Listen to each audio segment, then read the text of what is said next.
अस्सलाम वालेकुम। मैं हूं मोहम्मद कासिम अब्बासी और आप देख रहे हैं इब्तिदाई सहर। ये वो रोशनी है जो दिलो दिमाग को रोशन करती है। आज जो मेरा मौजू है वो है ख्वाब के हवाले से।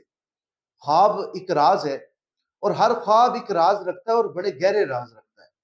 अक्सर औकात ये होता है कि हम ख्वाब जो है हर राह चलते हुए दूसरे आदमी को बता देते हैं, लेकिन इसके बारे में जो चंद चीजें हैं जिस पर हमें गौर व फिक्र करनी चाहिए और जो अपने जहन के अंदर रखनी चाहिए वो ये है कि हर एक आदमी को आपने ख्वाब नहीं बताना है। अब यहाँ इस वीडियो में हम आपको चंद एक चीजें बताएंगे जिस तरह ख्वाब कब पूरे होते हैं, कौन सा ऐसा वक्त है कि जिसमें आपने ख्वाब देखा वो जल्दी ख्वाब पूरा हो जाएगा, और कौन सा ऐसा वक्त है जो आप बाद में जो है वो लेट जिस तरह आपका ख्वाब पूरा होगा। ये कैफियत भी इसके अंदर लिखी गई है। फिर इसके साथ जो दूसरी किस्म है ख्वाब की कि आप ख्वाब किसको बताएंगे, कौन इसकी ताबीर बताएगा और कौन इसका हल बताएगा। तीसरे नंबर पर जो चीज हम आपको यहाँ पर बयान करेंगे वो ये है कि आपने अपना ख्वाब किन लोगों को नहीं बताना। ये तीन तरह की चीजें होंगी और ये सारी की सारी जो ख्वाबनामा है और ख्वाबों की जो ताबीर है वो हम ख्वाबों के इमाम इब्न सीरीन रहमतुल्लाह अलैह ने जो जो उन्होंने ताबीरात लिखी हुई हैं इंशाल्लाह हू बहू हम आपके सामने पेश करने की कोशिश करेंगे और आप इसमें हमारे साथ जुड़े रहिए। सबसे पहली जो बात मैंने आपके सामने करनी है वो ये है कि आपने जो ख्वाब है वो ख्वाब किस किस को बताना है।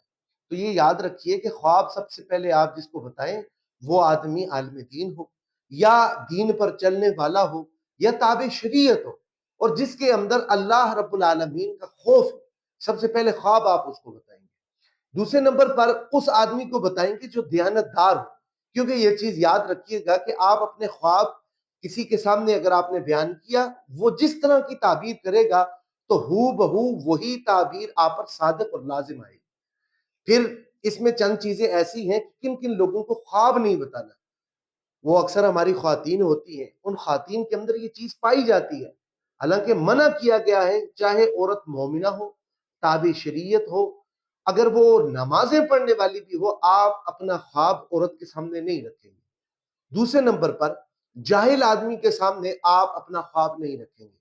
तीसरे नंबर पर दुश्मन, आपका जो दुश्मन है, आप उसके सामने भी ख्वाब नहीं रखेंगे।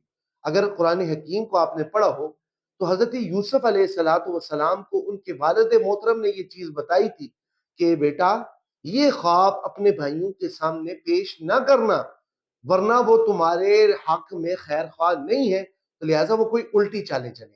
तो ये कौन कह रहा है? खुद वक्त का नबी अपने बेटे हजरत यूसुफ अलैहिस्सलाम को बता रहे हैं कि आप अपना ख्वाब अपने भाइयों को भी ना बताएं। फिर जो तीसरी जो मैंने आपके सामने किस्म बयान की है वो ये है, एक आदमी कि जिसने रात के पहले पहर के अंदर ख्वाब देखा। इब्न सीरीन रहमतुल्लाह अलैह, इमाम जाफर सादक रहमतुल्लाह अलैह ये लिखते हैं कि उसका ख्वाब कम से कम 5 साल के अंदर वकू पजीर होगा। अगर वो अपना ख्वाब देखता है रात के दूसरे पहर के अंदर, जिसे आप तहज्जुद का वक्त कहते हैं, अगर उसके अंदर कोई आदमी ख्वाब देखता है तो ये हजरात ये कहते हैं कि ये ख्वाब आपका कम से कम 5 महीनों के अंदर वकू पजीर हो जाएगा। और फिर उसके बाद जो तीसरी किस्म है और सबसे ज्यादा जो चलने वाली किस्म है वो ये है कि एक आदमी ने ख्वाब देखा बिल्कुल सुबह सवेरे और नमाज का वक्त था। तो ये दोनों हजरात ये लिखते हैं वो ख्वाब आपका चंद दिनों के अंदर, चाहे 10 से 15 दिन के अंदर अंदर वो ख्वाब क्या हो जाएगा, आपका मुकम्मल हो जाएगा। तो लिहाजा आपने इसकी तरफ जरूर गौर और फिक्र करनी है। और साथ आखिरी जो बात आपको ये बताऊं कि अल्लाह के रसूल हजरत मोहम्मद रसूलुल्लाह सल्लल्लाहु अलैहि वसल्लम ने इरशाद फरमाया, आपकी ये बात है कि नबुव्वत का 40वां हिस्सा जो है वो ख्वाब के अंदर। अल्लाह रब्बुल आलमीन ने वही बंद की है, लेकिन ख्वाब का सिलसिला बंद नहीं किया और ये ख्वाब का सिलसिला क़यामत तक चलता रहेगा। और इस ख्वाब में जो भी चीज आप देखेंगे तो वो वकू पजीर हो सकती है। इसमें ये एक शर्त लाजिम है कि देखने वाले की कैफियत क्या है। अगर देखने वाला दयानतदार है, ईमानतदार है, उस ख्वाब, उसके ख्वाब की ताबीर उस और उसका जो ख्वाब है और उसकी ताबीर ये दोनों अलग माने के अंदर होगी। एक वक्त का बादशाह अगर कोई ख्वाब देखता है तो उसके ख्वाब की ताबीर अलग होगी। अगर एक गरीब आदमी ख्वाब देखता है उसकी ताबीर अलग होगी। और एक अगर अमीर आदमी देखता है तो उसकी ख्वाब की ताबीर अलग होगी। ये सारी की सारी जो चीजें हैं اس کو آپ نے یاد رکھنا ہے. جس طرح ابن سیرین رحمۃ اللہ علیہ کے پاس ایک آدمی آیا اور اس نے آ کر کہا کہ حضرت میں نے خواب دیکھا ہے اور خواب کے اندر یہ دیکھتا ہوں کہ میں آزان دے رہا ہوں. تو حضرت ابن سیرین رحمۃ اللہ علیہ نے یہ کہا کہ آپ انشاءاللہ جلد حج پر جائیں گے. اب اسی کے کچھ دیر بعد ایک دوسرا آدمی آیا اور اس نے آ کر یہ کہا کہ حضرت میں نے خواب دیکھا ہے. انہوں نے کہا جی کیا خواب دیکھا؟ انہوں نے کہا کہ میں آزان دے رہا ہوں. تو ابن سیرین رحمۃ اللہ علیہ نے کہا کہ مجھے یہ لگتا ہے کہ آپ چوری کے کیس کے اندر پکڑے جائیں گے. اب جس وقت ان کی شاگرد وہ آدمی چلا گیا، ان کی شاگرد نے بڑا تعجب ہو کر پوچھا کہ حضرت یہ بات کیا ہے کہ دو خواب ہیں اور دونوں نے ایک ہی طرح کے خواب دیکھے ہیں، لیکن ان دونوں کی جو تعبیریں ہیں وہ آپ نے مختلف کیوں کی ہیں؟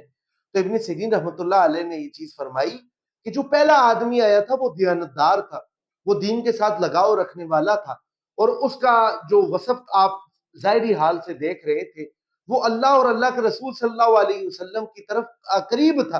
تو لہٰذا میں نے اس کو یہ چیز دیکھ کر یہ بتائی کہ یہ آدمی اگر اس نے خواب کے اندر اذان دی ہے تو یہ ضرور بضرور حج کرے گا. اور جو دوسرا آدمی ہے اب وہ خیانتدار بھی ہے، پھر اسی طریقے سے بہت سارے ایسے کیسز ہیں جس کے اندر وہ ملوث ہے. اس نے جس وقت یہ خواب دیکھی تو مجھے ومتاز اليوم ایھا المجرمون یہ چیز یاد آئی اور میں نے اس کو یہ کہا کہ آپ جلد چوری کے کیس کے اندر پکڑے جائیں گے. تو لہٰذا یہ خواب کا ایک جو سلسلہ ہے انشاءاللہ ہم اس پوری سیریز کو ابن سیرین رحمۃ اللہ علیہ کے طرز پر لے کر چلیں گے، اور وہ جو خواب ہے انشاءاللہ آپ کے خوابوں کی تعبیر اور اس کے اندر جو راز ہیں انشاءاللہ ہم آپ تک پہنچانے کی کوشش کریں گے. آپ ہمارے ساتھ جڑے رہیں.